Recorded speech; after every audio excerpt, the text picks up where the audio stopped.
Welcome everyone and welcome to All In, All United. Remember the comment you made? I got from varsity. Run Ryan. And everything, you have players out there. I think the fellas were taken more serious.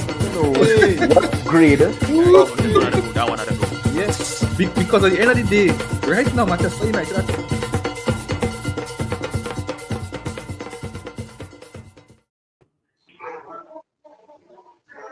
Hey, good night. Yeah,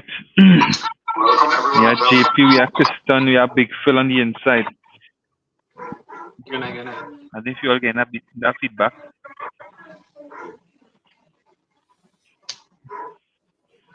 Nah, I ain't getting no All right, feedback. yeah.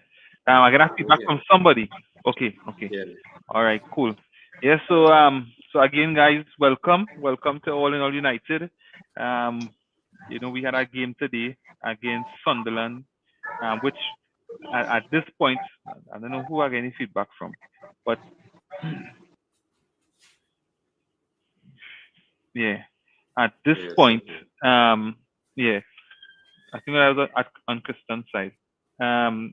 Sunderland, was like a high-flying team, promoted team in the Premier League, and based on our form for the season thus far, it definitely would have been a game that you couldn't call from the off.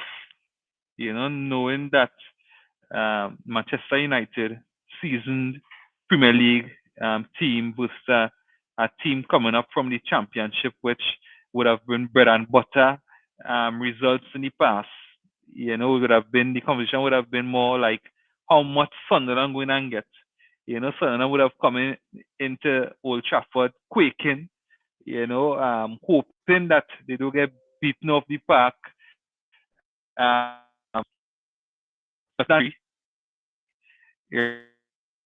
or nothing more than 3, sorry. And Sunderland would have come to Old Trafford today, licking their lips in the form they have been in, looking to inflict, further pain and sorrows, right, of this roller coaster season we have been having so far.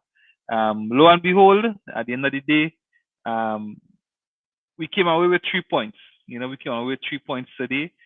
Thankfully, right, you go into the international break on a win. Yes, the seesaw continues, but for today, I guess the stress levels wasn't as it has been over the last few weeks. Yeah, so you started JP, any initial thoughts before we get into it? Ask some topics again to any initial thoughts? No, nothing much to say. A long time for us. It's been a while. Because how now too, I doesn't be able to come on as regular. So I missed the last 2. Yeah. Nice one. But 3 points clean sheet. Like we started positive and we will move on from there. Nice. Kristen? I'm gonna make sure. Yeah. Yeah, the 3 points and the clean sheet. And I mean, the next opponent is Liverpool, so the international break coming handy, I guess. I guess we could talk about that. Phil? Yeah, good night. Fresh from vacation? Yeah, fresh from vacation and ready to be stressed again by work and Manchester United, but that's the life I chose to live, right? So I felt a bit different because I saw a different name in the goalkeeping bars today. So I felt a bit different today. Felt a bit more confident. It wasn't Bayandera, but we'll get to how this guy performed. But yeah, 3 points. First topic on the agenda. Yeah. But just to echo what the guy said, 3 points, clean sheet. And yeah, different name on the team sheet in between the sticks. Yes, Simeon? I mean, as we starting off here, I just be happy we, get some goals. We saw some attacking, football, in the first, like we normally see. But to see the ball hit the back of the net twice in the first half, that's a good look. See, Sesko getting the ball again. Mount, it's good to see goals being scored because for this team, we need to score goals. They're gonna have to score goals for us to go anywhere. So that's the good part of this game. So good, clean sheet is good, but goals, we need to score more goals. So that's a good thing in the first half at least.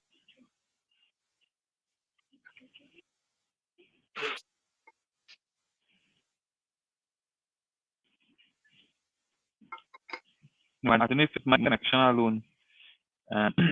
My connection and everybody loading up a bit, right? So if you see me cut off at any time, that connection is you. Yeah, so we have Everson on the inside, right? Good night, fellas. GGMU. Good night to you too, man.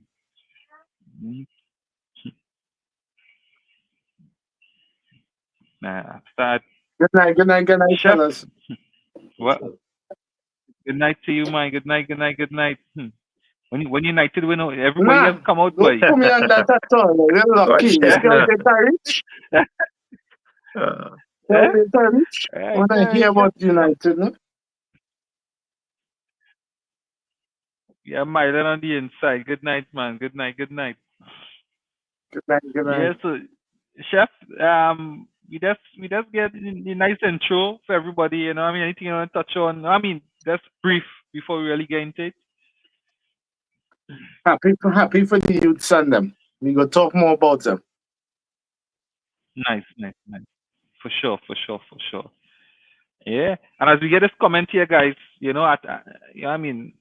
hot off the press. I think the performance hot off the press. Kian, thanks for your comment. Right, Lamens, a breath of fresh air. Right, and I want to start with JP again. JP, how you felt today? Not just seeing Lamens, replacing Bayern there and in the starting team, but his performance over the 90 minutes. First of all, I was just real happy to see his name started. Because I was like, in the first place, I was like, Bander couldn't even get a game over Onana, but Onana going on and his Bander, we had to rely, although we signed a keeper. So I was just happy to see him on the team sheet first of all. And I think he showed he is more commanding in the box. He showed that already. His distribution wasn't the best, but I think I'll put that down more to his debut. He was just playing out the ball. He wasn't trying to take no certain chances. He was just playing out the ball, getting right when reaching the box. But the times he was called upon to make saves, he made smart saves. It wasn't just, he parried the ball out somewhere. He make smart saves. They had in one incident with Bruno, but I would say that was more down to panic on both sides. The both of them panicked because Bruno didn't know what he was doing back there, and he was just trying to run out to see how he could help Bruno. But other than that, overall, I think it was a very good debut. I felt a lot more confident when we had corners. We actually had a keeper coming out and holding the ball. He wasn't just trying to punch at it, So to me, a lot of positives. Even the chance where Sunderland should have scored, the player should have done a lot better, but he came out and made himself big as well. So he didn't just give the player a whole goal to aim at. So I think all in all, it was a very solid debut performance. All right. Thanks for that. And I'm going to chef on this one. Right. I think JP would have kind of sum up overall Lamen's performance, right? But chef, so Amarin would have said that it was rotation. Do you think Lamens today was a rotation? Or just a rotation? Why Amarin don't shut it down to us about rotation? No, that was no rotation. It was time But why we run down a keeper to not play him? No, it was time. It was time. It was time to finally get him, man. He start, and we finally get a little clean sheet. He didn't have much to do, but he certainly looked confident in the box. I like to see my keepers and them taking command of the I don't know box. if I just okay. Huh? No, I say my connection's sticking a bit. Go ahead.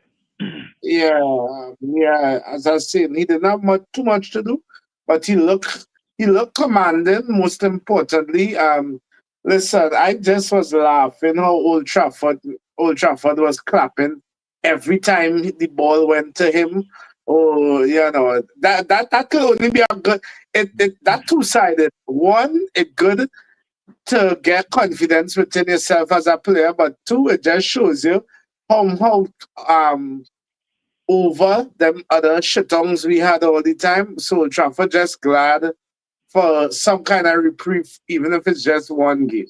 So as the guy just said, the man is a breath of fresh air. Yeah. So, Kristan, this one is for you, right? So, at what stage in the game? Because myself and Reem was talking during the game, and without Lamens having to make a save, right?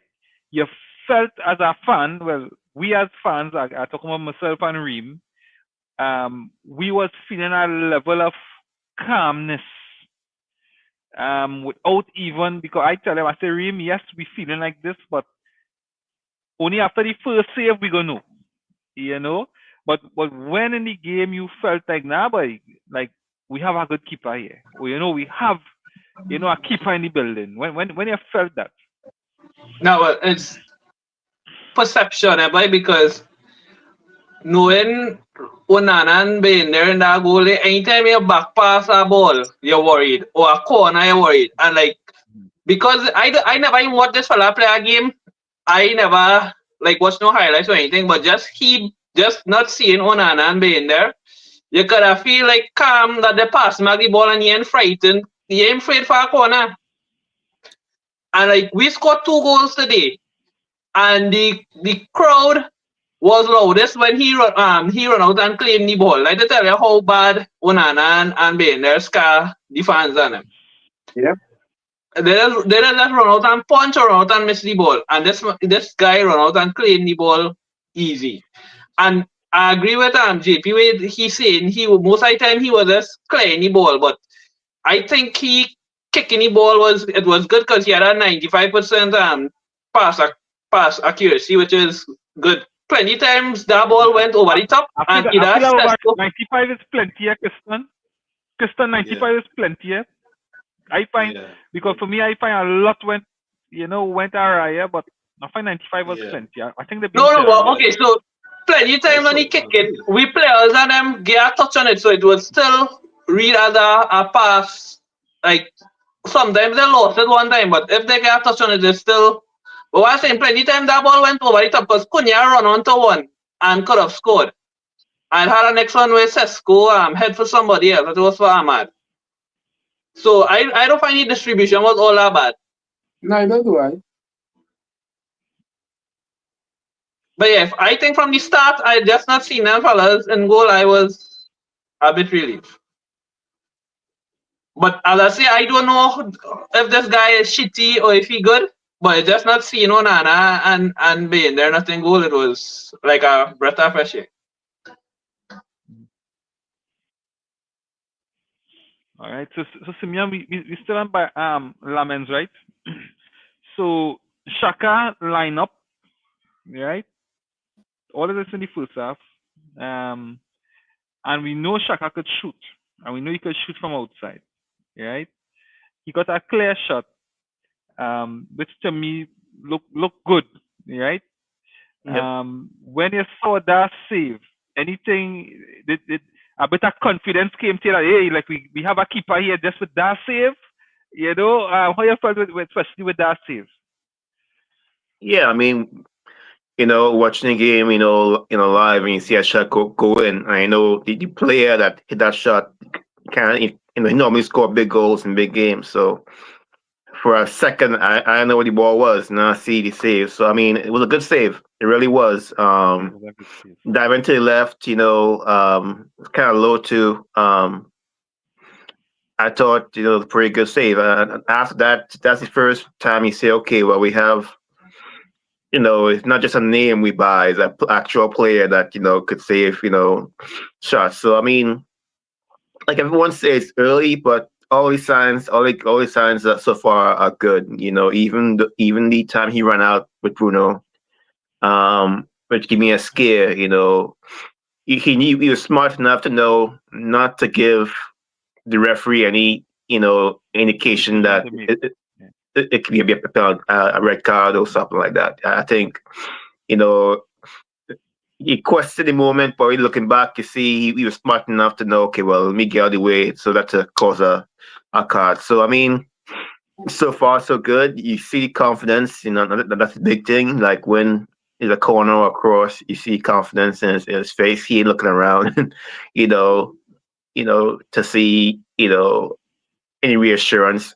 He looked like he know what he's doing. He has the look of knowing what he's doing. And sometimes, like, Kristen said and JP said, that's all you need to be a goalkeeper, to show that they're in command, they're confident, and no moment really scares them. So I think so far so good. I mean, I was kind of worried when we bought him and we didn't play him right away, but I forgot who it was here. Say we go wait till this game to play him, and here here we are.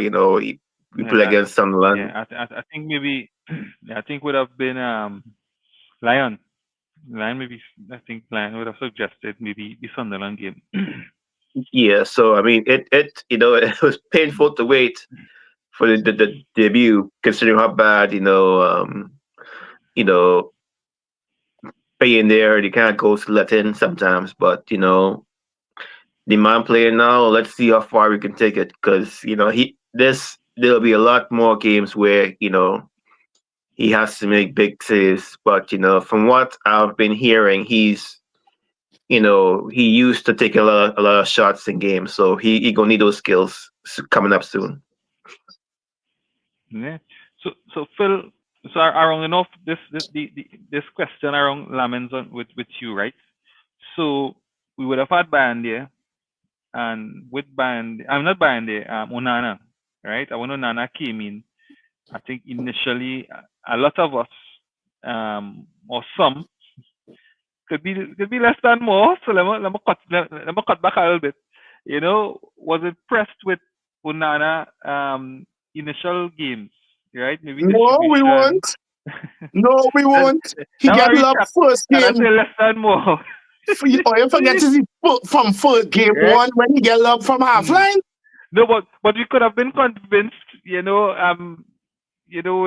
Ten Hag juice, Ten Hag was selling our juice at, that man used to drink, what I mean? I'm not discrediting myself for that, but yeah, it's that juice that men used to drink and they said, all right, if Ten Hag bringing this man good, So Phil, is it early for us to say, well, boy, as Kian was saying, is it too early for us to say a breath of fresh air? So I think just to correct you a bit with regards to Onana, the clip or the highlights that had us really impressed with Onana was the Champions League final against Man City, where he was distributing the ball like he was part of the 08-09 Barcelona team. A goalkeeper's distribution like that in the Champions League final, everybody was like, damn, this is the keeper we should sign. And then lo and behold, in preseason, you get a law from halfway line and hitting your head against the side pole. I always remember it was against, I think it's a French squad, a French team. Can't remember who it was, where some guy lost. Lens. It was Lens. Probably, yeah. And then we played Real Madrid and Jude Bellingham score against him and what's not. And it was like, But then what got people a bit more excited about Onana was him shouting at Harry Maguire, and it made headlines. Yeah. Everybody's like, "Oh, we finally have a keeper who is willing to show help the defense when the defense does shit." And lo and behold, everybody got behind. And then all of a sudden, you fast forward. Mm. I mean, Mm. Sunday morning in here, boy. Sunday morning in here, man. Put up there. You fast forward 2 or 3 months later, and Manchester United have been knocked out of the Champions League by Onana. And then you're just like, shit. So the things that Sens Lamens did today, which were, in my opinion, kind of basic, it just shows you how bad or how desperate we needed a goalkeeper who can just do the basic stuff instead of have us shake our head or put our faces in our palms. And even, I mean, the Old Trafford crowd got a bit carried away when they started singing these exact words. Are you Schmeichel in disguise? And you know we're getting carried right away. But I mean, it's good to see that, one, we kept a clean sheet, and two, we have a keeper who was able to not only command the the box there when it came to corners, but also made like some proper saves as well too, right? Because at the end of the day, if those shots or if those corners were taken with Bayanda or Onana in goal, boy, you're nervous. You're on the edge of your seat, right? Now, don't get me wrong. I was on the edge of my seat today when corners came, but I felt a bit more relieved when seeing he either collected the ball with both hands or punched it out, right? So I don't think he punched any. He punched any today. I can't remember seeing a punch. You would have caught them. I think he would have caught them. I think that was. Yeah, I don't think he punched any.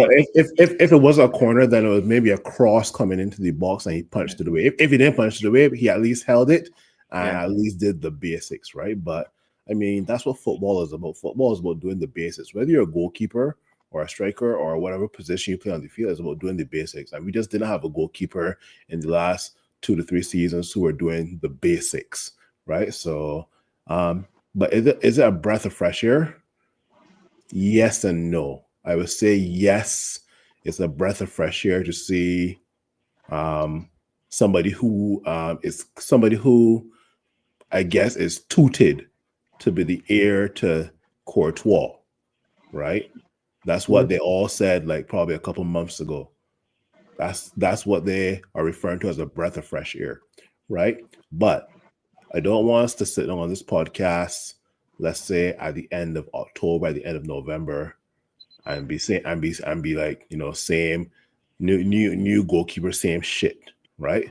I want us to be when end of November and when end of December come, and Lamens puts in a 7, 8 out of 10 performance, or he puts in a 6 performance because he had nothing to do.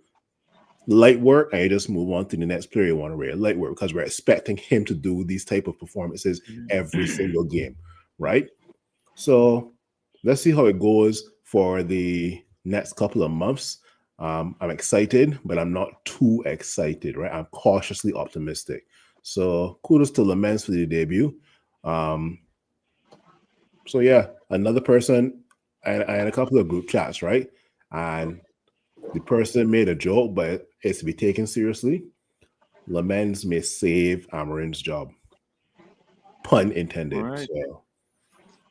All right.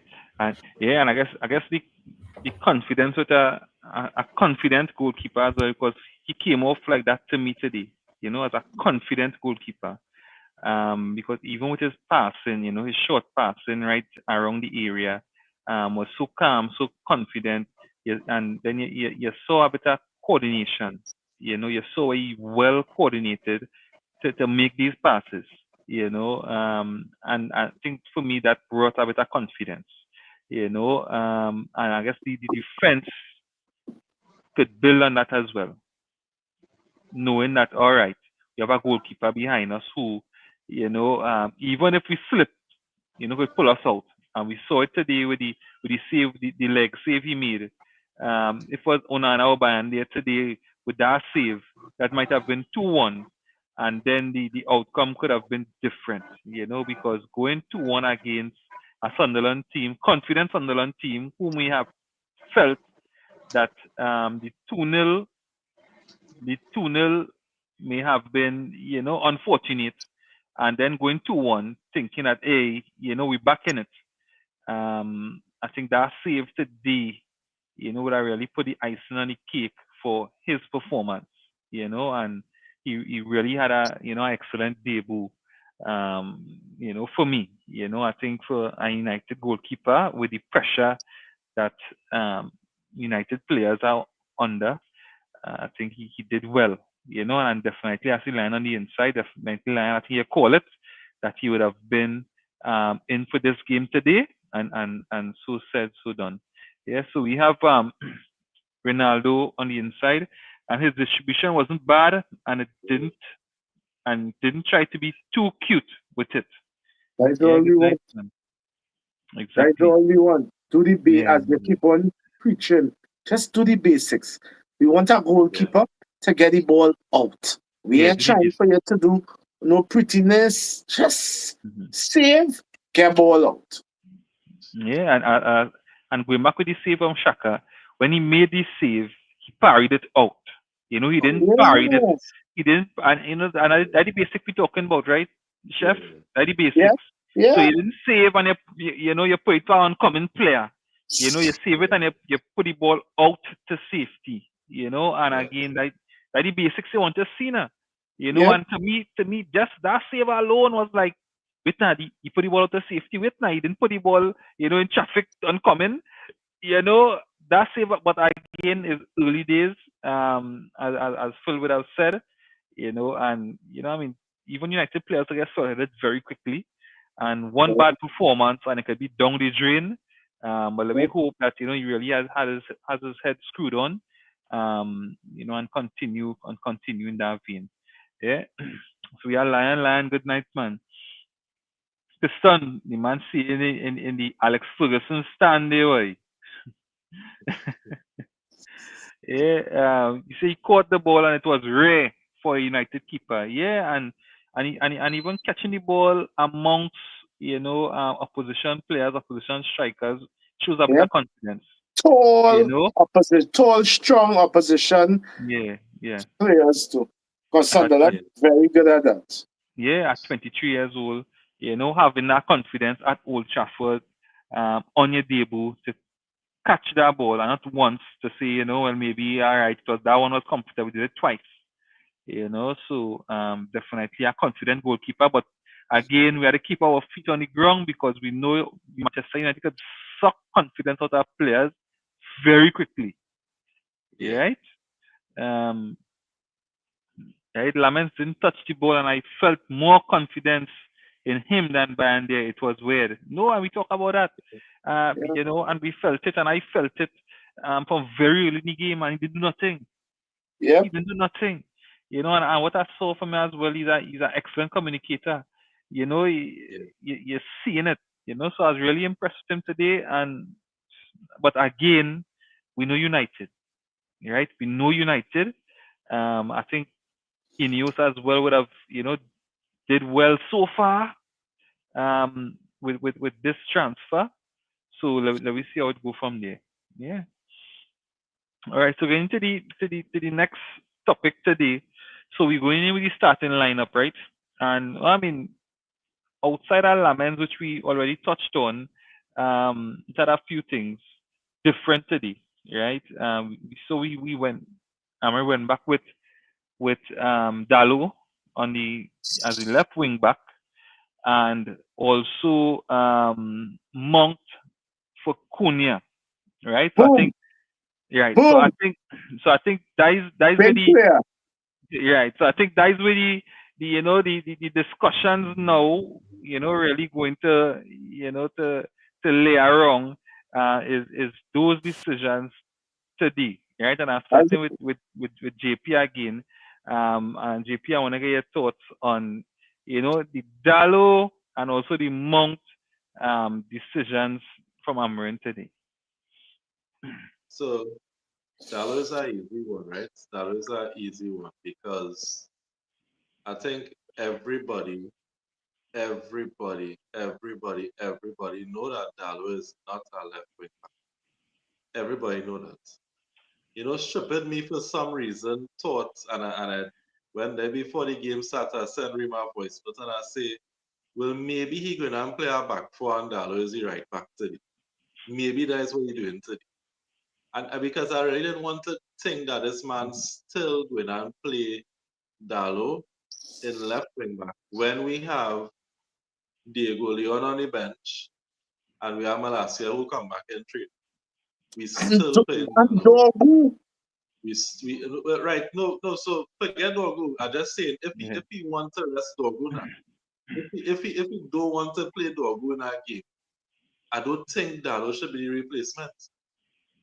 But I think it's quite obvious that the leadership that he named out of the players have a certain preference that they get in this team that they must play. So Dalo have to play, Bruno have to play, Casimiro have to play, what do you call it? They have other Sure. players. Shaw is another one. Shaw have to play. So there are certain players in this team that have to play because he earmarked them as the leaders in the team. So for me, Dalo, that one I was upset about. Even the Cunha not in his starting, I was like, no Cunha by to start Mount. I wasn't as perturbed by that one as much as I was with the Dalo one because that Dalo at left back has been a tried and tested and failed experiment on numerous occasions. And I feel like we spinning top in mud when we keep making these kind of decisions in the team. And I'm trying to keep positive for today. All I will say is thank God is Sunderland we played today. And I'm gonna say it this way. Thank God we play Sunderland who get it wrong from the start with their formation. That is what I will say. Simeon, so I coming to you, right?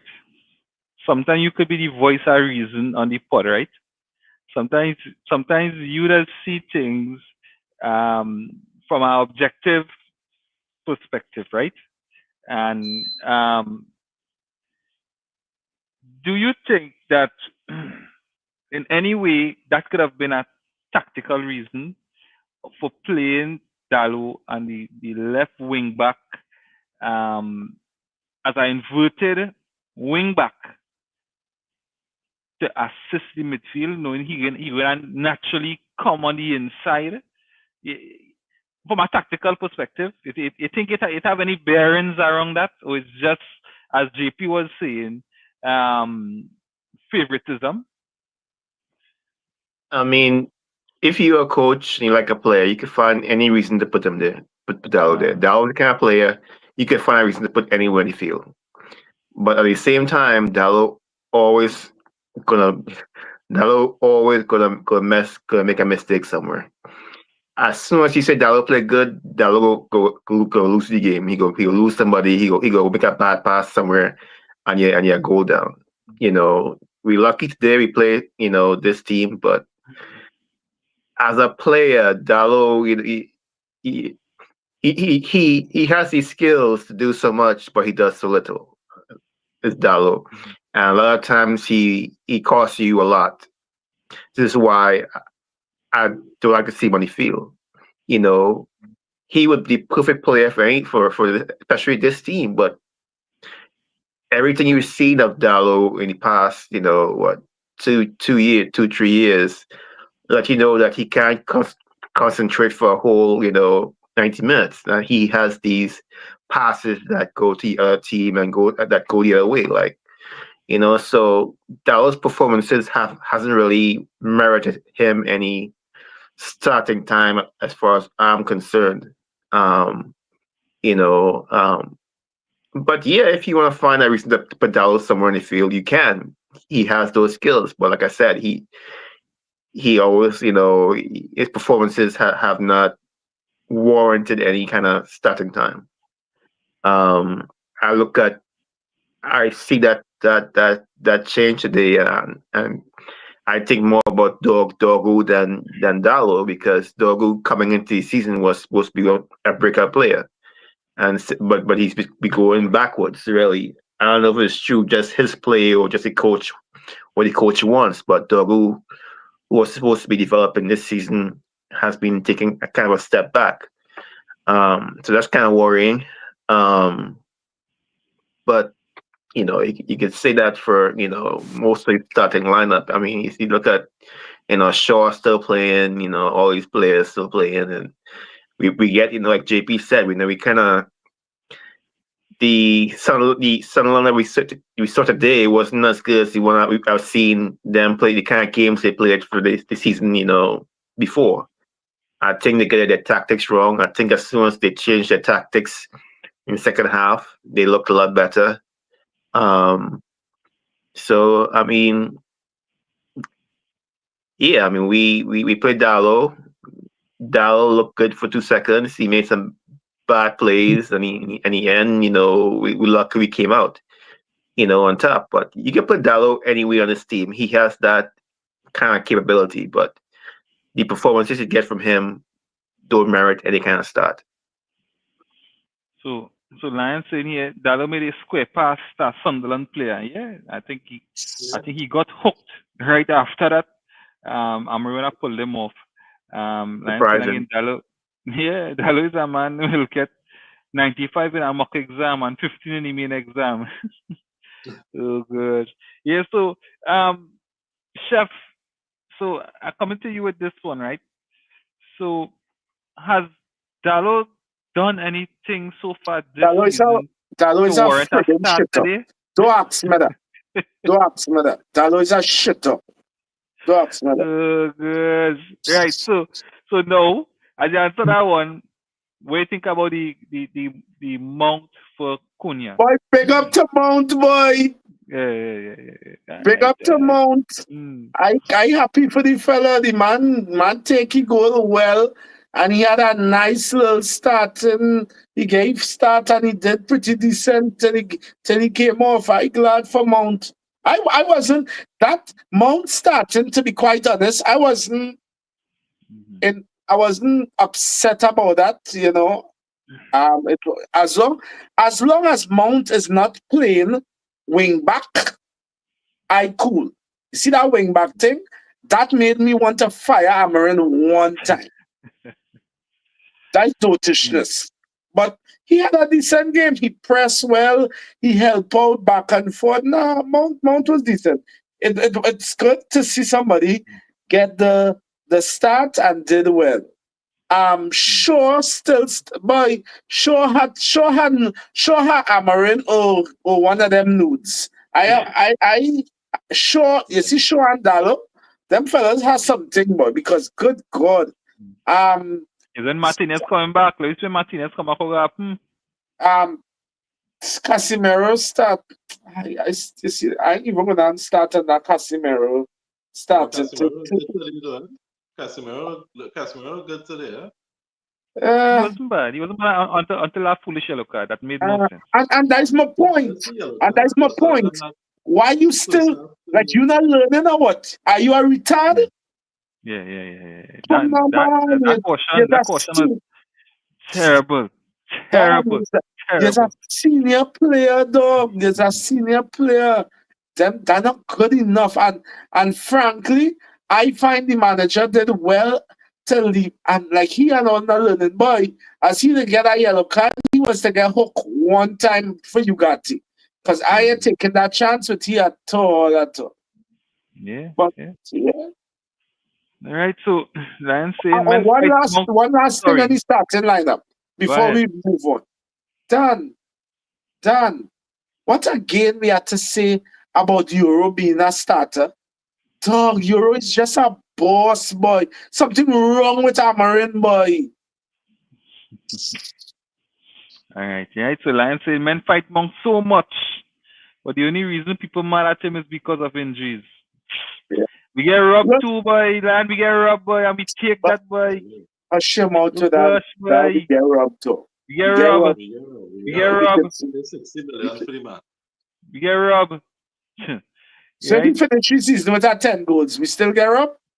Yes, because he know the summer season he went After three Two more? seasons, after Two three more? seasons, the third season, the third season. now we get robbed. He had 3 years already. Yes. But he had to score 30 goals this season. We're going to take her up. 30. 3-0. Are you wickedness? Hey. So, we're going to some comments here that I commented to Kristen, right? Lion saying, giving Sunderland credit, but not our team, but they got it wrong. Why we can't say we got it right? Yeah, definitely. He did get it right today. Good saying, I hope Mount remains injury free. Yeah, we all hope so. Yeah, we keeper look like a proper keeper today. Commanded his area well. Agreed. Lion saying Casimiro does be doing good and just felt a wild tackle just so. Like Yeah, he's because tired, boy. because he's tired. He's tired and he don't want to run back. So you say, remember when he make that tackle, was on top of the 18, almost on top of the 18 on the next goal area. So But he look, don't realize it's so needless. why I'm tired. I can't run back. I take a yellow here. That's what went on with T. Right? Anyway, so we're moving on. Kristen. So Cunha, right? So we kind of, we still on the mountain Cunha, right? Where we're talking about Cunha, Cunha's previous performances. Do you think that Cunha is trying too hard? Do you think that Cunha is he not being a more of a team player and being a bit too selfish? Just maybe because of the pressure playing for United, and even coming from Wolves as the main player, right? Everything going through you and coming to United now where you have to share the football more. You think he's struggling with that?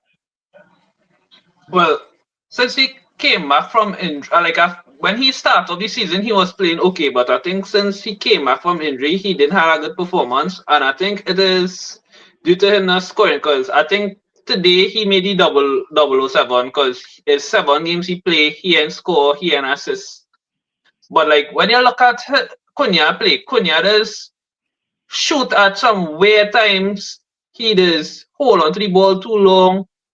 And I was telling him like when he started, I was like, I would prefer Mount over Cunha starting because Mount more of a team player. Mount always picking the right pass. He does make good runs. And the thing with Cunha, to be honest, Bruno could have given one of the penalty or something. Because how much he take? He take 3 and he missed 2. He could have given one line. Let me see, he come off the mark and if he hindsight playing. is golden, eh? Because remember anyone who missed the penalty for we to lose the I know, but that's it. Like you forget he missed a penalty for the season already. So you can't no, but you see that penalty you ever see Cunha that penalty like that? I was shocked when I see that penalty. Well, all right. No, but why I say it in hindsight, I wanted to see like he off the mark if he would play more for the team than how he does play kind of ingredient. With that pressure off of him. Yeah, because Cunha get the ball in some position, right? And like even last week, when we now score, when Sesko now scored, how the time we break, right? And Cunha get the ball from I think it was Ugarte or somebody he gave and he was on the break and Bruno was right next to him to slip the pass, right? He literally had 2 men in front of him and he still shoot. So I don't understand if he playing so because he ain't score yet. Because I mean them fellas will be on social media and think he probably see that 007 thing. Yeah, but the thing about it is the same way you could score, you could assist too. Cunha have players where he could make a pass and get somebody better. Those starting away are gonna show Rashford, please. Oh God, we are enough for that. Exactly.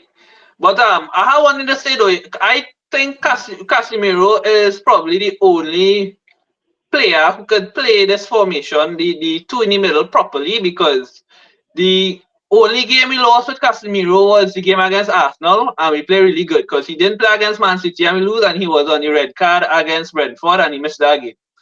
And when watching that game when Casemiro came off, right? Kobe Mino and Ugarte just follow the ball. Because it had that chance with Sunderland get an early score was each one of them follow the ball and that ball just went over with midfield. Midfield was clear, open, and they just knocked through 1-2 pass and that was it. But I think with Casemiro, he have more positional sense, as in he does hold the midfield. When he there, we look better and we just win. So I didn't mind him starting today. All right. Thanks for that. Phil, you have any thoughts? What we spoke about Dallo, we spoke about Mount, we spoke about Cunha, we spoke about Casemiro. Anything else that stood out to you lineup wise that you think we should touch on? I don't think that. Well, the year is 2025, and we still got Luke Shaw starting. That should be definitely a concern. I also mentioned when Amrim was hired, if he's going to show bias to the Portuguese or the Portuguese-speaking players, and lo and behold, he has done that. Dallo will start, Casemiro will start, Bruno will start. So, but no, kudos to Mount for getting a start over Cunha and taking the goal, right? Is Cunha trying too hard? I can see why people are saying that, but I think Cunha definitely receives the ball in areas that he's comfortable with, and he's doing the exact same thing he would do when he is at Wolves. But no, he has to realize that he has better players around him. Let's put it that way, right? So yeah, he's done the whole 007, whatever, right? But at the end of the day, I think Cunha will come good for us. I don't see Cunha's mistakes come when he may shoot from ridiculous angles or make the wrong pass make the wrong pass, right? So it's not like he's giving away the football, but he's also like hustling for the football whenever like we don't have it. And he's not a bad option to bring on in the 70th minute or 60th minute against tired opposition, right? So he definitely I don't think he'll start next. Well, obviously it's international break, but I don't think he will start next game. I think Amram will be like, you know what, Mount was pretty solid today. After nice fear. Yeah, so he had a good game today, right? So what else was I going to say? Oh, not Manchester United related, but dear Liverpool fans, my manager has never lost 3 games in a row. Dear Liverpool fans, you guys think that Virgil van Dijk is still the best center back that the Premier League has ever seen? You really think so? That guy, anyway, that's a different episode. Let me stick to Manchester United because we on some positive vibes for once on a podcast, right? So let me stick to that. Yeah, so we are Reem on the inside. So let me go through the comments, and Reem, you would just give us a little synopsis of, I guess I could tell you what we touched on so far, and you could just, give a little synopsis on some of those talking points.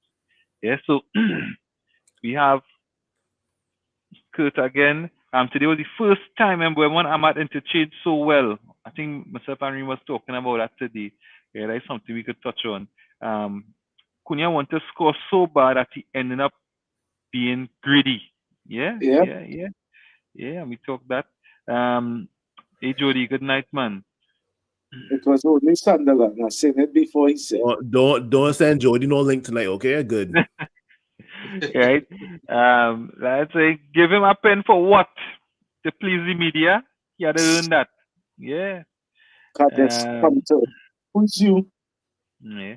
Cunha moving like he wearing the nacho kit. Like brutal boy. Cause imagine we buy Leon to challenge Luke Shaw and the man playing with the under 21. He have plenty work to do. Still raw talent. You real Yeah.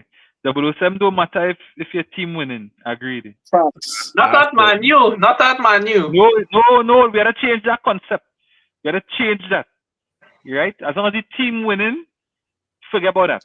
Right? Because you could make a defensive contribution that saved the team. Yeah, you could do Right? something. And that's not gonna add to your goals and assists. But the team No, won but look because of at your who, defensive contribution. look at Woods at Liverpool.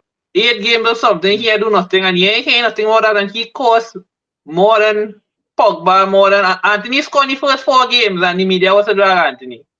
So Yeah. I don't think that will something at Man U.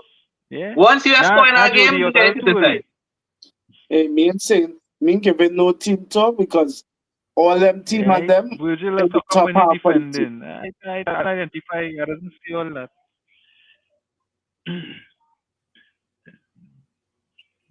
Yeah. Yeah, the man's cocker like a carnival girl, boy, yo. And we have Aaron Jones on the inside. Good night, man. Chef say we cooking for everybody when United win 5 straight. Yeah, so man, I end up like Moses, you know. yeah. Hey, Free lunch, yeah. free lunch for everybody at the panel when United win 5. I'm saying it now. You start. The fact I might feel like it costs more than the lunch, so. You're saying it's big, chef. You're saying it's big, eh? You safe. I come in Canada next year, so you getting your food cooked live. Yeah, Reem. So we touch on Lamens, we touch on Mount and Cunha, we touch on Dalo as the Dalo starting one, and it was a tactical decision, or if it's just a favoritism decision, right? So I guess you could touch on those things. Yeah. Good night, everybody. And strong blessings to Simeon. I don't know if the panel know. Hey, happy birthday, brother. No, Nico have no manners. He didn't tell. No, you know. I advertise. Nice, man. Nice. Hey, happy birthday, man. You got nice little birthday present, boy. Yeah. Once in a while, man. He would have to be every day, every time I need to play. You know, but yeah, you know, I doesn't like I don't be complaining every time I see the starting lineup, and it's players like Shaw, starting, Dalo starting, you know, Bruno playing in the pivot, and I mean Mount live to fight the next day, right? But I at kickoff I had an issue with that, right? I being honest. So I really had to real big up this fella. This fella gave me a sense of security and surety and everything, because you see that Lamens fella. Now me I know already, man, the man next game he could come and he could have blunders galore. But you see today, that man had me feeling so safe, everybody. Yep. You understand? I mean, and I mean, me and Nico was talking, and the first shot, you know, you're able to tell a lot how a goalkeeper handled his first shot, you know, and I think he dealt with it pretty well. He was commanding the area, he was coming for crosses. Well, I was feeling so comfortable with that. Even if that man is concede today, he still starts over Bayern there against Liverpool. You know, the man gave me that confidence. I mean, the nature of fandom is to jump out yourself, right, and overdo it, right? So I telling you, yeah, he's one of the best keepers we ever had, right? But apart from that, you're going far, but he's one of the best keepers we ever had. Yeah. And who Lamens is talking about? Yeah. Watch me. Wait, having that juice you was drinking. No, but hear what I'm saying, right? It's long time earlier, so forgive me if my memory. After one game, boy. Forgive me if the trauma in my memory. That's right? serious trauma. Make me forget about Van der Sar and De Gea and he Hedy, right? And Schmeichel and yeah, because I tell you, it's been a while since we deal with some real criminals in goal, right? But again, fellas, I think the first half was pretty decent. But I don't overall, if I look at the game overall, I don't think we could really leave this game feeling as safe as we would want to. You know, I think that second half again left a lot to be desired. Like, why we can't... That's the way, Reem. You saw that drift. Tell me. We talk about. I tell you, talk about the topics I tell you about. You saw the drift. Yeah? I tell you, talk about Lamin, talk about Mount, talk about. You can't come late and want to do a kind of mad thing. You look at the end of the show. Yeah. All right. The map of Jody on we boy. Well. Right. So here all good, all right. What does do against South people? No. So here, right. Lamin's top. Confidence, right? Yeah. Dalo, you see that Portuguese bias? Phil called it from day one earlier. Phil called that Phil call it. I agree. Right? You see Dalo and Bruno, them name is the first team on the list, and that man is adjust everything else. And then Casemiro. So he talking Portuguese too. Yeah, exactly. No, because I'll tell you something. I watch Amorim start Bruno in the 6, then move Bruno in the 10, just to make sure Bruno playing. Yeah. I see last season, Amorim moved Dalo from right wing back to left wing, back to right center back, just to make sure that stay on the field. But then he's shit, boy. How long he contract have again? By here, if it's about a year, it's still plenty. Like too much. Right? But I mean, so Lamens, Dalo, who again? Cunha, Mount Satin for Cunha. Yeah, well, again, I talk about that, right? Yeah, and I think Dalo contract is June 2028. Oh, are you serious? Yeah, no, check it. But yes, June 2028. Boy, I tell you, them fellas had nudes and Ineos on them. No, but my thing is that I'm glad. Hey, not Tanagi get that contract. I was happy to see, Amorim dropping. I think it's a dropping Cunha for Mount. And I think Mount kind of justify the selection. But I would like to see Amorim make more decisions like that. You understand, in terms of other players who he seemed to really favor. I would like to see him drop Bruno. I would like to see him drop Dalo. And yeah, you could tell we rotation. I don't care. But we know he getting his drop. Right? Because we know Cunha get drop. You want him drop Bruno too? Yeah. No, what I'm saying is, I would not expect Amorim to drop Cunha. I tell him to do no rotation there. Right? Yeah, we know that rotation is bullshit too. Right. So in the same way, I would like to see him have some Cajunes and drop Bruno. He's skippable? Yeah. That is if he deserves dropping, right? But so you don't think up to now Bruno deserves dropping? Nah. I don't feel so, buddy. I don't feel so based on what we have. Based on what we have? Based on what we have, I don't feel so. Nah, because I just saying. I want to see Kobe and Bruno. I want to see Kobe and Bruno's role. Let's put it that way. Yeah, and I don't mind that either. But I think Bruno still more effective high up the pitch than deeper where he is. Yeah. But the question is, if you're playing high up the pitch, who falling out? Exactly. Just like how Cunha didn't play today. He could have played for Mount. I just said. You right? Who could have played for Mount? Bruno. Nah, because Bruno and Mount playing styles different. Mount is. But it don't matter. It does. Bruno could drop deep for the football. Mount gonna come probably halfway line and look to create plays and what's not, right? Where Mount will be disciplined to stay in a specific, maybe one or two positions. Bruno wants to play everywhere. Everywhere the man want to play. But the tactical decision today with Mount as well was he could also play as a midfielder. Eh? But here's the thing. Here's the thing. And I got to give Reem credit for this here, right?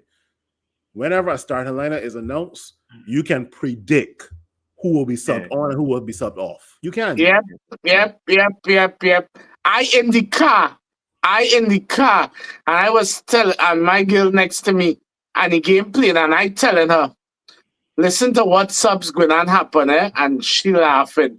And as the subs start to happen, she watch me. I say, yeah. I know this. I know the team. I know the manager. He's very predictable. All right, I really would have liked to see Zirk's game today, but I understand too. You know, you're trying to give Sesko some more time. So, all right. I don't understand that. I don't understand it. That next side note I have here, but we come into that. That side note I have here. Yeah. So let me get some comments, and then we are continuing in some of the topics I have, right? So Lion saying that might as well grow afro. But the man with the afro, yeah, it's growing. Side note at Reem, your boy Marshall in May. Mexico now. Next. Mexico. Okay, all right. Yeah, Mexico now. Chef, Aaron Jones says Chef should grow afro we.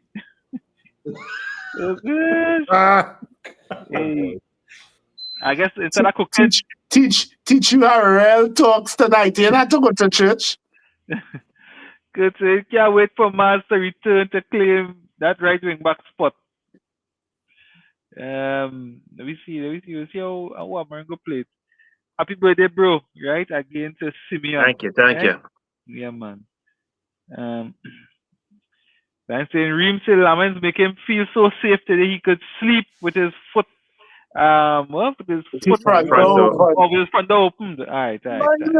Oil events, South is love, not so.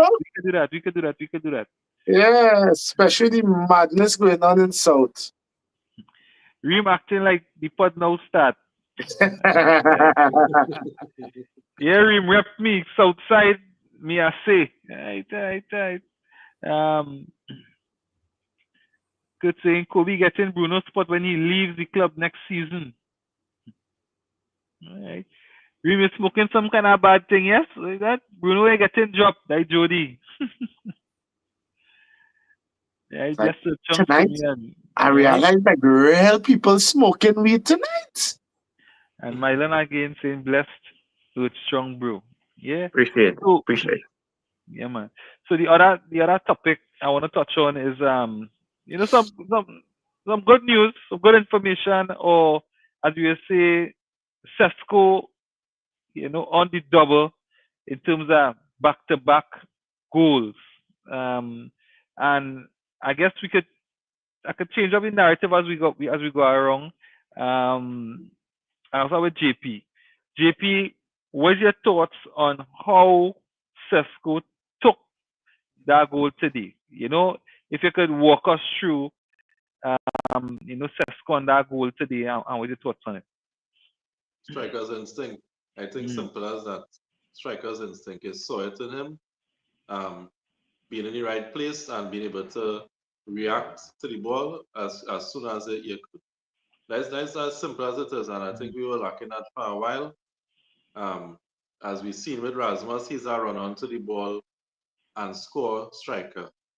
But Sesko is showing a lot more, and in terms of his play overall, I saw a lot more from him coming deeper to get involved in the play and all that. But just simply for the goal, striker's instinct. He was in the right place where he's supposed to be as a striker, and he reacted as a striker is supposed to react. That's right. Yeah, agreed.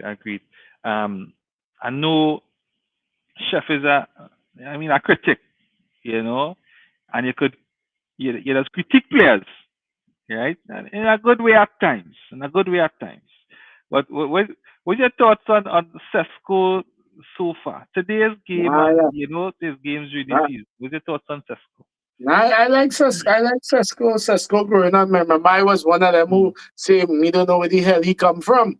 So he had to prove himself to me. But no, I like his movement. I like how strong he is. Exactly what JP say. That is the difference. You see that goal? That is the difference between a striker and a center forward. That is a striker's goal. That's instinct. You can't teach that. Rasmussen had that. Sorry, Rasmussen had that. And it's not much players. Them is not things. Them is things you're doing year upon year. That's a well taken goal. And besides that, he playing. He was decent. He come short for the ball. He knock. He ain't losing the ball every time he get. Nah, the man going from strength to strength. I hope he keep on scoring and stuff. So big up to Benjamin. Big up to Benji. Yeah, man. So Simeon, coming to you with this one, right? So from how I see it, most of the time, I do think, I think we could do better in our build-up play, and we saw it today, especially in the second half, right? In the second half, you have, Sesko toiling up top with more or less no service. What do you think? Well, I mean, what do you think United should do to get Sesko more in the game, to get the attacking or attacking players closer to Sesko, to as JP and Chef was talking about that, to see more of that striker killer instinct in him coming to the fore. It's hard to say. I mean, I look at the players we have, in the midfield, and the way the system is set up. We played Dallo, on the wing. We have Amadi on the other side. I just feel like we don't have enough options as far as getting the ball to Sesko. As someone that's so good with his head, you don't see that many crosses, good crosses coming in for Sesko. I feel if we had more of a presence in the middle of the field, I think that's where having someone like a Xerxes, or even not Abba, even a Menu, in the middle of the field in your attacking third, will give you more options to play the ball inside and outside. I feel like we don't, play through the middle enough. That way, teams are more able to defend us on the wings, and our wings really are not good at crossing the ball either. So I feel like, possession wise, I think we need more variety in midfield. More possession, more control in the middle of the park. And we don't see enough of that. We rely on the wide players too much in our attack, and oftentimes we have to rely on Mbumo and Amat link up, or some kind of play, rather than go to a basic cross. I feel like we lack that kind of not really technique, but what as a team can we do? I feel like with someone like Sesko, we should be better at finding ways to put crosses into him. Yeah. And we can't even do that. So, I think unless I think that's where you have the system might be an issue, as well as the players in the system might be an issue. And if I could just add to what Simeon said, what I think might actually be the issue. If you look at the wide, since we play in wide, if you look at the options we have out wide, we have two left footers on the right, and we had two right footers on the left. So you have nobody who will instinctively put the ball in one time. Everybody had a think before they use the wrong foot, or if to cut back in. So I think that's why you're not getting the ball into successful early enough. Because they're not built for that. It's something we've been talking about for years, that our wingers, our midfielders, them built to be the scorers instead of being the assistment. Yeah. I think 2 players or 3 players that will link up really well. Well, 2 players that will link up well with Sesko are Xerxes and Manu. And what I like about Sesko is that Sesko Sesko does the basics, but he also sticks to what he knows what to do, right? When I say Sesko shielding the ball, Sesko actually shields the player away from the ball instead of backing up Yep. with his back. Yeah. You don't see Instead of and dropping down. you don't see him falling down. You don't see him falling down every time he trying to hold out the ball. You Correct. don't No, really but see you don't Sesko on see the him. ground. You don't see Sesko on the ground. To Phil's point, you don't see him going into the man.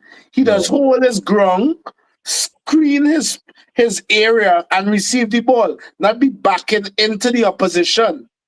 Yeah, and I don't expect I don't expect Sesko to be like a Harry Kane or Wayne Rooney who, when they get the football, they're looking to create something. Sesko knows who on the football field can pass the football better than me, and I'm going to give it to them. Let them do their job, so when they give me back the football, I do my job and look to score. Right. Yeah. So I would love. I was hoping Xerxes was getting some play today because I saw him warming up today, but he didn't get any play. But I would love to see Sesko and Xerxes on the field one time. Same. Yeah. Remy, have any thoughts? You have any thoughts on Sesko? Yeah, I really like Sesko, but I like Sesko.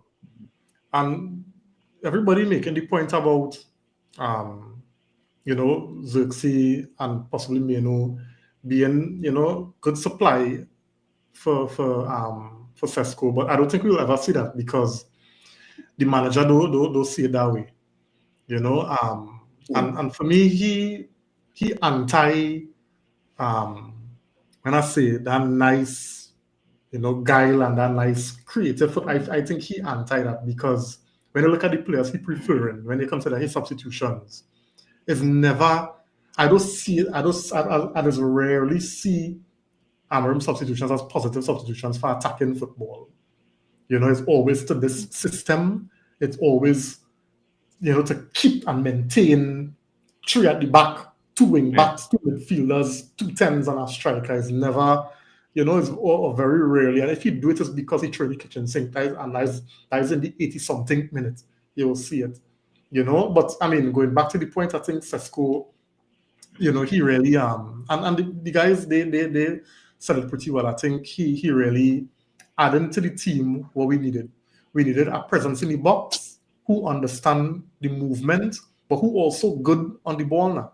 You had the energy, you could run you quick, because at so many times, exactly, good in the air as well. But had, even sometimes when he was chasing and winning back the balls for us, pressing and getting back the balls and linking the football pretty nicely.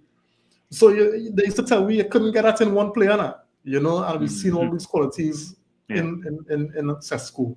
So I'm pretty pleased with him, and one of the points that make me laugh because it makes so much sense is that when Sesko getting the ball, he's not backing up on nobody like that fella in Italy, who always feel is a wine and jam. He's showing how it could be done.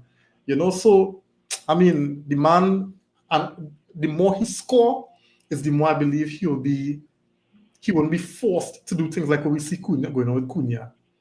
So that's why I'm glad Sesko getting goals, because we want him to not be rushed. Because everything after Sesko score, I don't know if you noticed, the first little 10 minutes, Sesko touches was real heavy. It was we won. His passes were we won. But after that goal, the passes, I find Sesko game just how he spread the ball. I saw he spread the ball with confidence and quality as well. Yeah. You understand? So I mean, I'm glad he gained the goals, and I want to continue scoring so that his game don't get hindered with the need to have to score. Yeah. So I'm going to the comments, but before Tristan, I'm coming back to you with Amar and Mbuemo performance, right? So after the comments, I'll come to you on that, right? So Kurt saying, you see how the players want to get Sesko involved? Why they wasn't trying so for Rasmus? No, they was trying for Rasmus until they realized that she's wrong. Come on, Kurt. Better than that. Until they realized that this man just not good. Kurt, you watch 2 games, or you could watch 2 games. 2 years we watching Rasmus, we would love to see Sesko and Xerxes combination in the attack, because we know Xerxes is more of a feeder than a scorer. Yes, he would score if given the chance, but Xerxes would always look for him, right? And Mbuemo has been a class act since coming. has been performing from the start. Yeah, I agree. And I mean, at this point, you go into the Kristan. Kristan, what are your thoughts on Embuemo and Ahmad performance today? No, and when one Ahmad Lincoln, well, then I'd like to see something like that on the other side of the pitch. Because we come in like everybody gonna know the right side. We dominate and play. We really need a left wing back. Somebody could. I mean, Dogu, he does attack good, but I feel like he end product. Real off because it had a time Mino beat off a man and give him. No end product. Yeah, Mino beat off a man and give him. And it's just a ground cross to put in. I think it was Sesko or Konya, and he kind of kicked it in the air and it went behind everybody. I mean, it wasn't a bad cross, but it wasn't to anybody. But in the Sakura pass, I get kind of frustrated with Mbemo because it had 2 times in quick succession that Sesko won the ball, right? And he gave Mbemo a good pass. And instead of Mbemo, he had Ahmad on the right, and he turned it to shoot on the left. And the next time again, he gave him, and Mbemo was running on. It was just one more man to beat, and he wanted to cut in on the left. And I think Mbemo could shoot with the both foot. I don't know why he keep wanting to cut in. And I find that was two chances Mbemo get my back and I wanted him off because the next thing too, I had Sesko and Mbemo on my fantasy team, and I just see them points and I get vexed. Nobody still get you, Sesko. Yeah. With a score and with an assist. I said no, but I said that was two. That was 2 opportunities. I could get more points. But yeah, you gotta be careful. You gotta be careful. United players on your fantasy team. Well, you have real multiple United players on the team. I had Mbemo last week. I get messed up back. I keep him for this week. When Sesko score, I say he had to score one more, so I bring him in because the only other striker who informed was Haaland.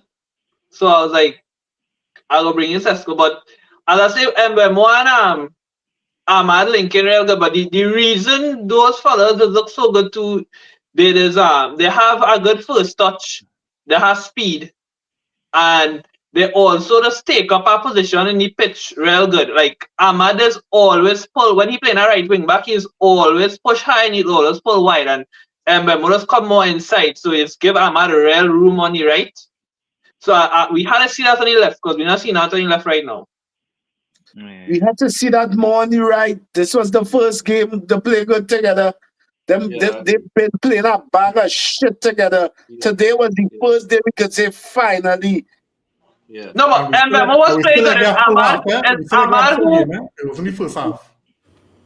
But no, it's Ahmad who in the second half that where Christian mentioned. And Mbemo had some decisions that had me pissed off, boy, because they had a transition where Ahmad played to him, and all Ahmad had to Ahmad did asking for the football, but Mbemo tried the difficult pass to fit it through the Sesko and it get cut off. And Ahmad right there. Ahmad right there. Ahmad open, and they had other times where Mbemo was trying a bit too hard, right? But I'm pleased with what I saw from the link up between Mbemo. Yeah, today was better. No, but here I say, right? Mm-hmm. I just find like our style of play, it's so like one-dimensional. You know, everything is always transition. It's so transitional. Yeah. So everything just happens so fast. Them fellas have to always be on it up here now, boy. You understand? And I mean, them is professionals and we expect them to deliver. Fear. I don't want to, excuse them at that. But I just find sometimes it will be, I think we would see a lot more quality from the likes of Mbeumo, Ahmad, right? If we could control the ball, control the game without everything being that long ball like that. So we had to be thinking so quick right through now, boy. Without it being collect, go to the right, go to the center. Because every time them fellas get the ball, they're always on the go, they're always on the run. Yeah, you know. You see that what we're saying that we was talking about that today. The way it is set up is that you have to walk all the time. All the time. You don't have And here's the thing: not only do you have to walk all the time, it doesn't leave you room to almost your game have to be perfect all the time. Yeah. Because if And your game that's ain't because perfect, you're ending up in 15th place. Your game have to we be don't play on full at midfield. all times. We don't have a midfield, and that's where the Exactly. problem is. Then when we push so high up with all the numbers we have forward, that's why we're getting caught on counters so easy early because when I looked at when Ugarte came on the field today, watching the position he and Kobe was in at a point in time, I thinking, what madness is this? Why you throw them so high up the field? Yeah, that You're was say they supposed to, following the ball. They don't have good positional sense. I noticed that was the I chance watched. Sunderland get. Yes, I know, and then the other thing too that caused that Kristen, the chance that Sunderland get is because of the change in defense. Because you have Again, again. Dillit playing as the center of the central defender whole Boy, game, why you and then doing 80 this? something minutes in, 80 something minutes in is a totally different position. You're asking the man to play when he goes on the right. Yeah. So his brain had to So, go and change to that position now, and that and, is and, what and let caused me that be real. confusion. Let me be real, JP. He didn't have to make that substitution. It was totally unnecessary to him. It was Totally unnecessary. unnecessary. Don't just let your can you just allow your defense to play 90 minutes? Yeah. Let them How it just is play. show, Let how them see show out a game. Langston, how it is show is the player who not getting hooked at all. Shaw playing whole game, every game all year. Shaw not getting subbed. They probably American want in to keep it itself. in fit. American in itself.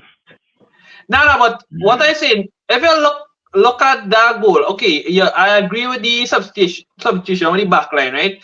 But when they was showing back that replay on after the game, when they paused it, um Meno and Ugarte in line with Bruno, Sesko, and what went on is the one of the striker who was playing and on the defense, he just come into midfield and take that ball in because they didn't have nobody there. He just literally leave from where he was and just come in midfield to take that ball now. So that's why I'm saying they just like Kobe Meno make some good see, going forward he was good because at that time Bruno feed him and he took a real good turn, but the man ended up blocking the shot. And in the one where he set up the goal, like going forward, he was good. But like in terms of defending, I find he and Ugarte didn't look good. They was following the ball. Watch, but Kristen, at the same time too, watch the spacing between where Ugarte and Kobe Mino was and where the defense is. Men practically on top of each other because of the way that's set up. It is it's so rigid. Yeah. All right. So let me get some comments, and we have two more talking points, right?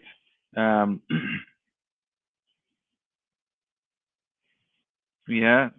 Hey, Nair, right? If I get that wrong, forgive me, right? Job Dalo and Shaw, Casimiro's top notch sub, best game for the season. Yeah. Um, could say Ole with this side would have been magical in terms of having Meno, Zusi, and Cunha skill set at disposal. Right? Yeah. You're going back to. I feel so.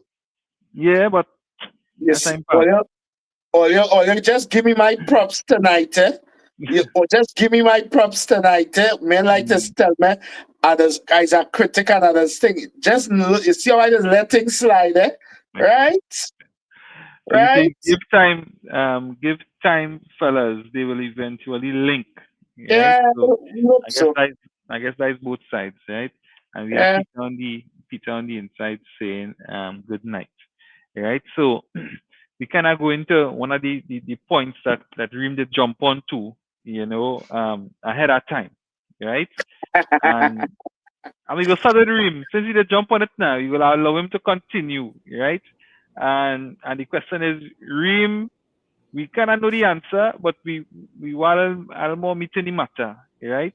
Were you convinced with the performance today, that this system, we can talk about the system one time, and Amarin have a know exactly what he's doing, and to get us out of where we are and into, I guess, even the top 6.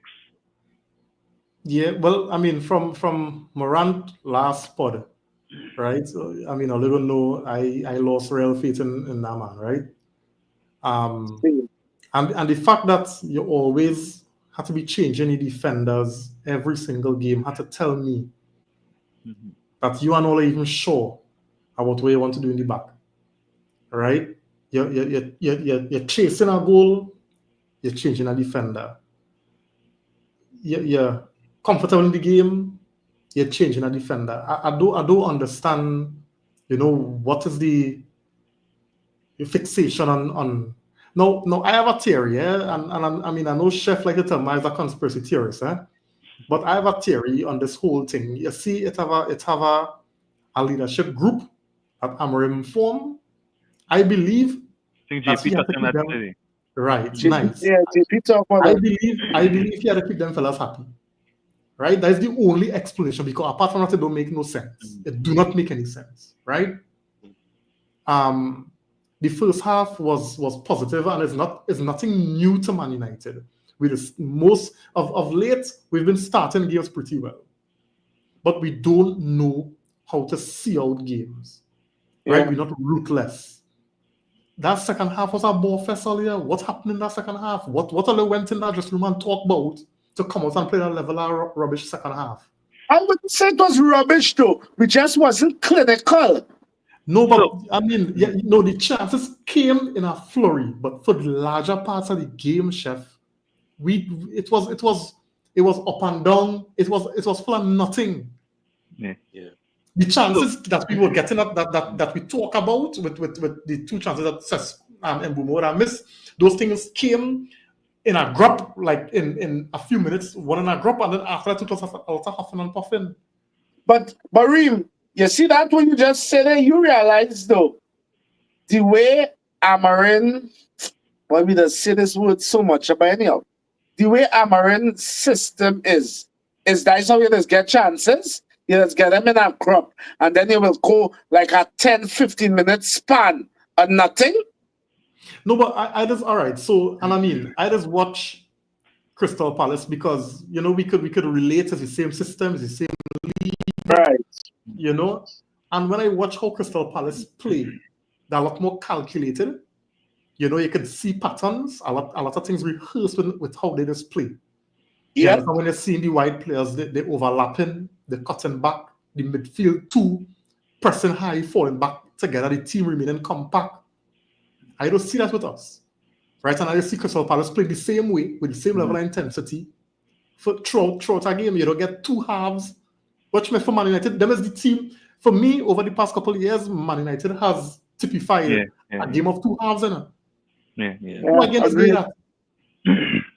Why we can't maintain the way how we start the game? Because I tell you, I was upset with how the team selection, but I mean, I'm always willing to be proven wrong with the team.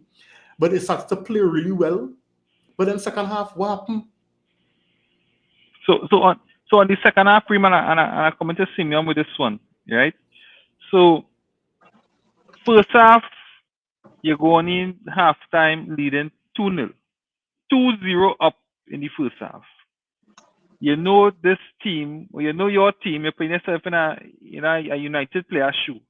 You know this team could cave at any time. Do you think the players went out second half fearful of succumbing that 2-0 lead, and they would have played within themselves in the second half just to protect and to get that 3 points?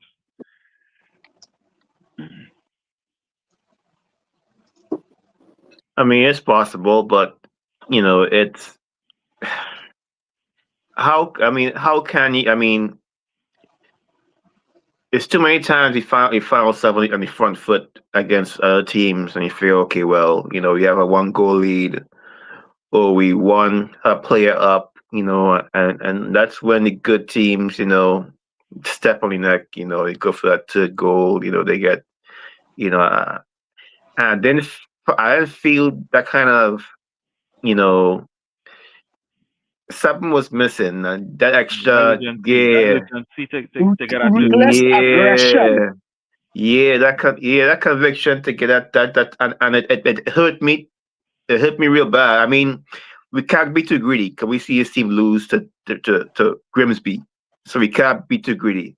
But the fact that we can get that third, fourth, goal really let me know that if we getting better, it will be real slow and be real painful. Because that team we played today wasn't playing that well, and that team played themselves back into the game to the point where they start feeling, they could play with us, and we couldn't finish them off. I think, it just shows you that, and it wasn't just the players, the coach too. You realized how fragile this team is, and you hear it from the interviews that were done, the pregame, interviews. You just feel this kind of uneasiness for this team and how delicate these fellas' minds are and all this nonsense. And you just feel like if at home you guys can't get yourself together, I mean, it's games like these we punish teams where you hit them for 4 or 5, you make a Beat bad statement. bowling. Yeah, that's statement game. We bag. You ain't gonna you ain't gonna put nothing in Liverpool, mind, next week by beating this team 2-0. That ain't gonna do nothing. You have to let teams know you go score on them. And we can't even, do that against, this team, and it kind of, you really question the mentality of these fellas, and you start to question the mentality of the coach too. You know, where we at, why are we so frail that we can't, go in and try and finish this team off. It- it's just not a good look. I feel a kind of weird feeling this game left me with. Even though we won the game, you just felt like, you know, not, as I used to word, I was not satisfied with this game. I really felt like this game showed so much, you know, not really a weakness, but like a frailty about this team that, will not be overcome by, because we always used to say if we could score first, and get some goals in, we'll get rolling, we get going. We scored 2 goals, and we ain't, even that, ain't really, we couldn't even finish that. We finished the game worse than we started. So, it's worrisome. This team is worrisome. This team, you can't even enjoy the win sometimes. Yeah. So Phil, so we are Liverpool on the horizon, right? So we are the international break, right? And I guess we could kind of, put this question into two. Um, Liverpool on a 3-game losing streak, right? 3 games on the bounce losing. Um, we have the international break now. We won today, 3 points in the bag. So going into the Liverpool game, we should have a better confidence, and Liverpool, who definitely want to, impose themselves as, despite of their results, they want to prove themselves, right? So, what is your thoughts on the upcoming Liverpool game, and has the international window been good for us at this time, or it hasn't worked out for us at this time?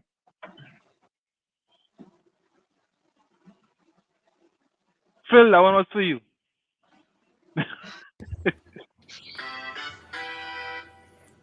So it's funny because I mentioned in a group today where Man City had lost 2 games on the bounce and then they slaughter us.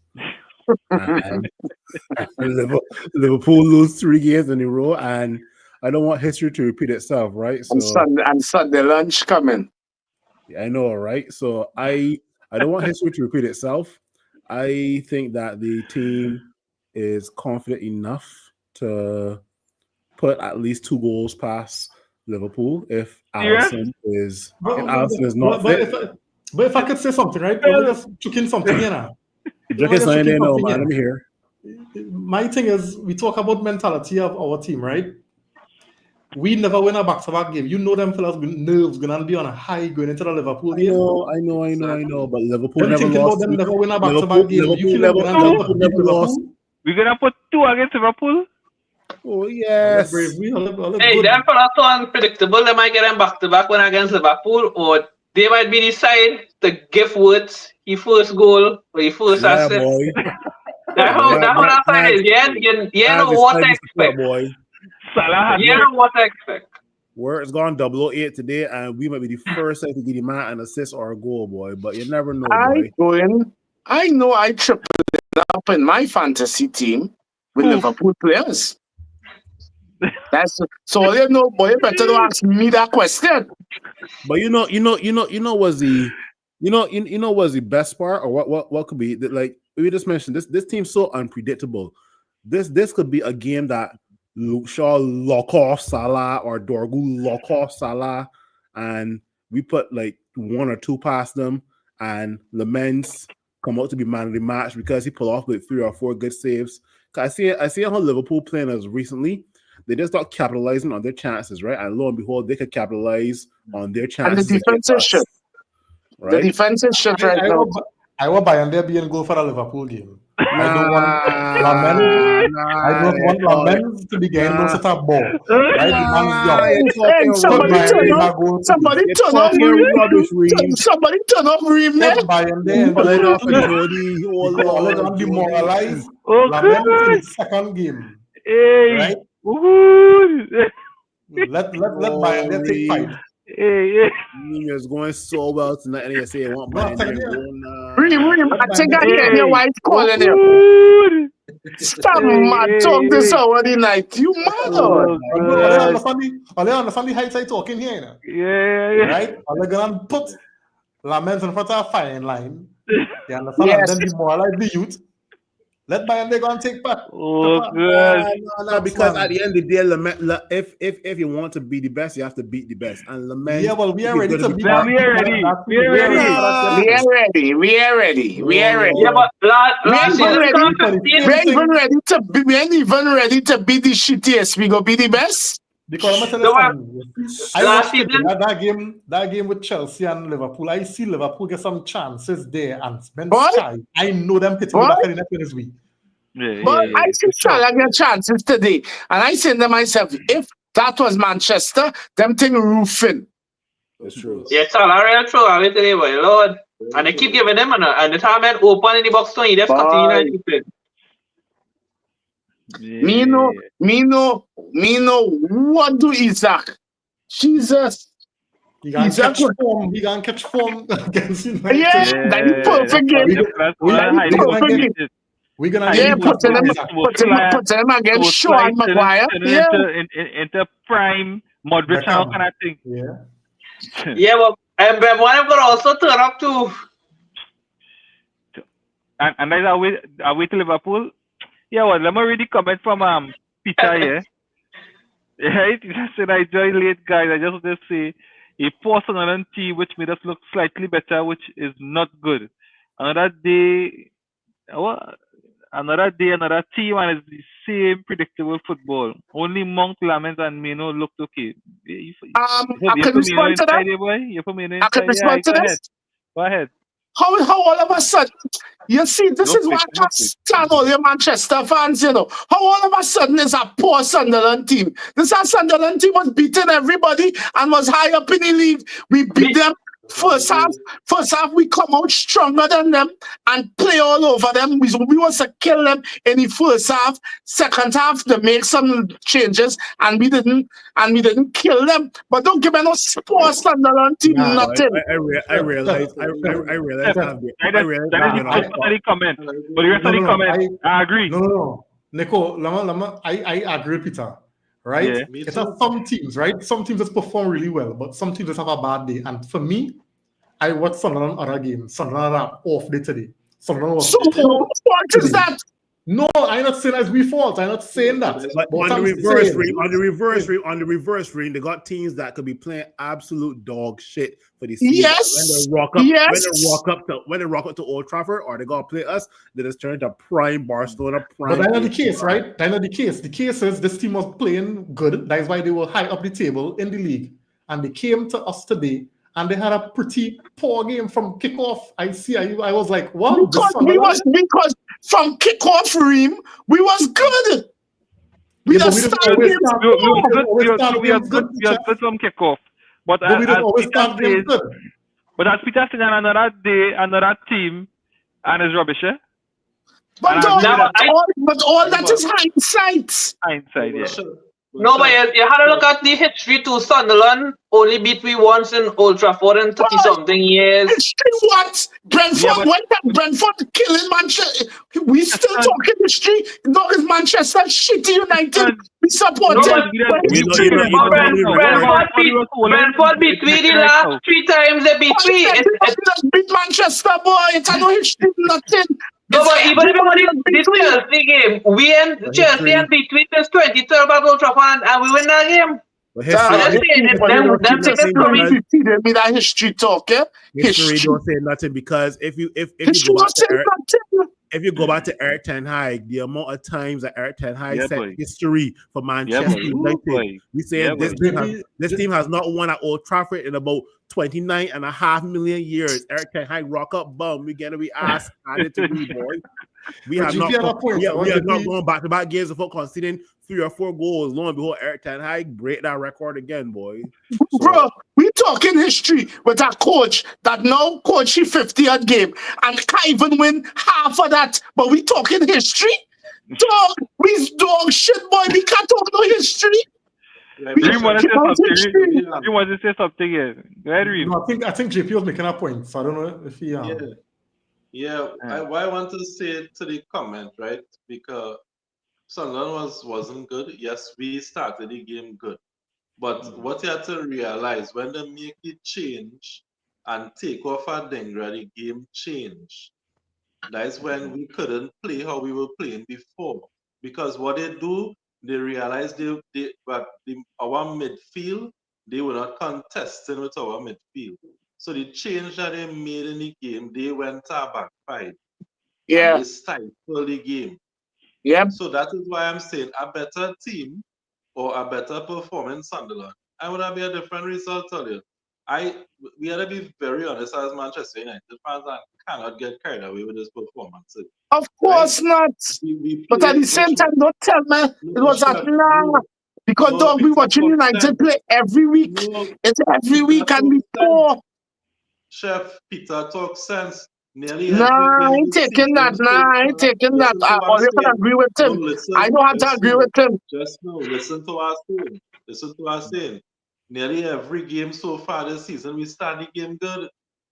We have been starting good, but we have not been finishing good.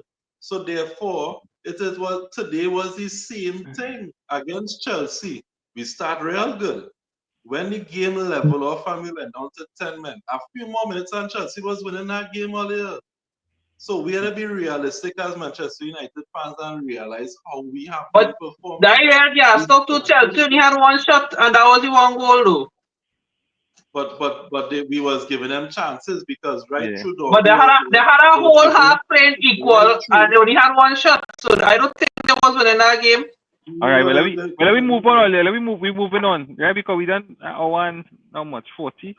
Could say Liverpool paid how much for Words? Yeah, we talk about this. No noise from the media. Yeah. We talk about that. Judy saying, me I know about all year, but I have faith in my team. Liverpool nothing. All right, good for you, Judy. Hey, Darren, good night, man. Happy for you boys, yes. Rest nicely tonight, yes. Yeah. Finally. At least for once. Momentum that started 1 game, boys. Nah, not to this United team. We ain't taking that. We ain't taking that shit up at all. Right? We can't put people to the laments with Liverpool game. If we hide him, how we would know how good he is. If he gets tested by world class, like Salah. We must be sarcastic, Reem, you see? Reem wasn't beat that. Reem serious. Reem could have never mean drop laments after one game. Oh God, come now. No, Don't you do dropping that. him. No, You dropping him. That's protecting it with him. Protecting him. Yeah. You're Right? protecting him. After do one that. Don't do win, that. Darren said after one is our next. Keep the faith, guys. Hey, Darren, we converted here, but we know the truth. No, but when Tanak first season, Tanak lost the first 3 games, and we had to play Liverpool, and he come and that game the win, and that was the turning point, and we come third that season. You know why we win that game, Kristen? Anthony Marcia. Right. Judy said why Sunderland had scored that chance in the first few minutes, it would have been a different game. Now when he was offside. Yeah, but it would have been tight. But yeah. I don't know if anybody have anything else to touch on. Yeah, I guess want to talk about. I don't know if I don't know if I want to talk about it yet. But It's like, 46 minutes. What you want to talk about now? I don't know my list, but I was watching this time. Yeah. Well, I want to just mention how Xerxes being treated. You know, we talk about very, very, very embarrassing from the manager. You understand? Because you're looking at a player that would have been so key to how we had played last season. You know, and it didn't make sense. No, and when you look at the games, he getting 5 minutes here playing, he'll get 10 minutes here, and I agree with you.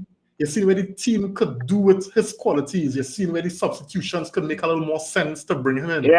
Yeah. And he treating. I don't like how we treating Xerxes. He ain't treating him good at all. If we being real as Xerxes, he coming on if we lost it. What's that? That the only time he gonna come on.